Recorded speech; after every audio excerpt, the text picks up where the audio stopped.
Municipal శాఖ మంత్రిగా ఉంటూ ప్రీ మాన్సూన్ లో నాలాలు క్లీన్ చేయకపోవడం వల్ల ఇవాళ హైదరాబాద్ నగరంలో అనేక బస్తీలు వరద జలాలతో మునిగిపోయి ఇంట్లో ఉన్నటువంటి నిత్యావసర వస్తువులన్నీ కూడా కొట్టుకుపోయిన పరిస్థితి, అన్ని కూడా తడిసిపోయి తినడానికి కూడా ఇబ్బంది పడుతున్నటువంటి పరిస్థితి. అయినా ఇవాళ ముఖ్యమంత్రి గారు హైదరాబాద్ లో ఉన్నా, మున్సిపల్ మంత్రిగా ఆయనే ఉన్నా వరద బాధితులకు ఒక్క పైసా సాయం కూడా చేయలేదు. ఇవాళ హైదరాబాద్ నగరంలో దాదాపు 7-8 మంది నాలాల్లో కొట్టుకొని చనిపోయారు. ఇవాళ ఈ చనిపోవడానికి కారణం ఇది రేవంత్ రెడ్డి వైఫల్యము, ఈ ప్రభుత్వం యొక్క వైఫల్యం.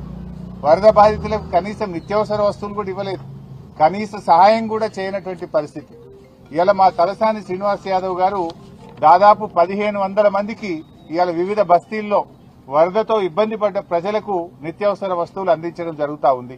వెంగళరావు నగర్ గాని, గైడెన్ బాగ్ గాని, చుట్టాల బస్తీ గాని, కంచెబౌలి గాని, అదేవిధంగా కస్తూర్బా నగర్, నల్లగుట్ట, కరీం కాంపౌండ్, ధోబిఘాట్, ఇలా దాదాపు ఎన్నో బస్తీల్లో 1500 కుటుంబాలకు గౌరవనీయులు తలసాని శ్రీనివాస్ యాదవ్ గారు నిత్యావసర వస్తువులు అందించారు.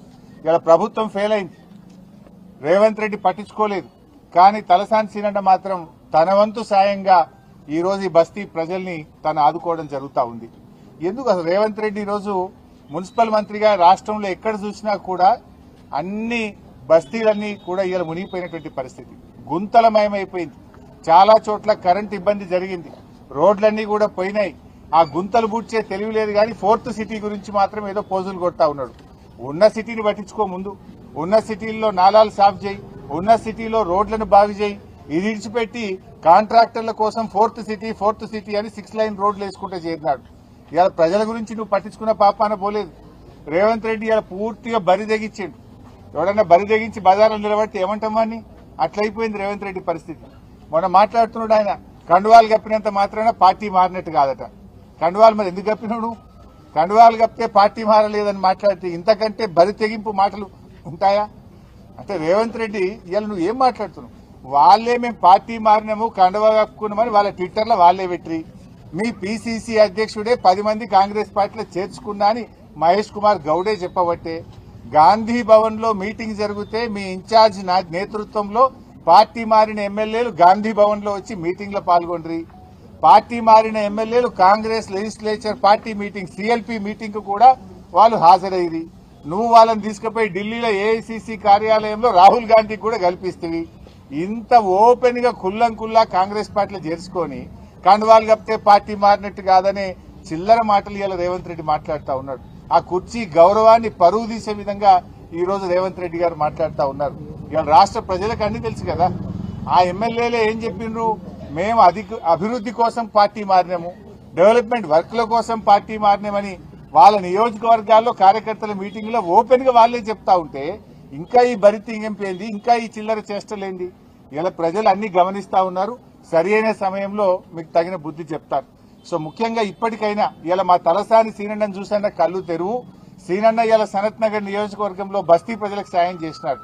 రాష్ట్రంలో హైదరాబాద్ నగరంలో ఎక్కడెక్కడైతే ముంపుకు గురైందో ఆ ప్రజలకు ఆర్థిక సహాయం అందించు, నిత్యావసర వస్తువులు అందించు. ఇప్పటికైనా నాలాలన్నీ కూడా మరి డీసిల్టింగ్ ప్రక్రియ వెంటనే ప్రారంభించండి. ఇలా హైదరాబాద్ లో వీధి దీపాలు వెలుగుతలేవు చాలా చోట్ల. ఆ వీధి దీపాలు వెంటనే వెలిగేటట్టు, పండగ వచ్చింది, బతుకమ్మ పండుగ వచ్చింది, ఆ పండగ పూట కనీసం వీధి దీపాలన్నీ వెలిగేటట్టు చూడు.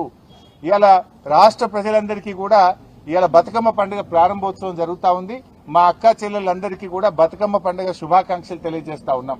ఇవాళ పల్లెటూర్లలో కూడా ఏమైపోయిందంటే కనీసం బుగ్గలేసే పరిస్థితి లేదు. జనరల్ గా తల్లిగారింటికి పోతుంటారా మా అక్క చెల్లెళ్ళు. ఇలా గ్రామాల్లో కేసీఆర్ గారు ఉన్నప్పుడు మిషన్ కాకతీయలో చెరువులు బాగు చేసి బతుకమ్మ మెట్లు కట్టించాడు, బతుకమ్మ ఘాట్లు కట్టించాడు. పండుగను అద్భుతంగా జరుపుకోవడానికి ఫ్లడ్ లైట్లు వేసేవాళ్లు, రోడ్లు వేసేవాళ్లు, మొత్తం గడ్డి చెక్కించి అద్భుతమైనటువంటి సౌకర్యాలు ఉండేవి. కానీ ఇలా రేవంత్ రెడ్డి పాలనలో గ్రామాల్లో ₹1 లేదు. పంచాయతీ సెక్రటరీలు అప్పులపాలు అయిపోయిండ్రు, సర్పంచులు లేరు, ఎంపీటీసీలు లేరు, ఎలక్షన్లు పెట్టే ధైర్యం రేవంత్ రెడ్డికి లేదు. గ్రామ పంచాయతీల్లో నయా పైసా లేదు. కనీసం పండగ పూట కూడా కాలిపోయిన బుగ్గలేసే పరిస్థితి లేదు. పండగ పూట గ్రామాల్లో చెత్త ఎత్తే పరిస్థితిలో ట్రాక్టర్ల డీజిల్ దిక్కులేని పరిస్థితి. బతుకమ్మకు ఏర్పాట్లు చేయడానికి గడ్డి మందు కొట్టడానికి కూడా గ్రామాల్లో పైసలు లేవు. ఇది రేవంత్ పాలన. మాటలకు ఎక్కువ, చేతలకు తక్కువ. కనీసం పండగనన్నా పట్టించుకో.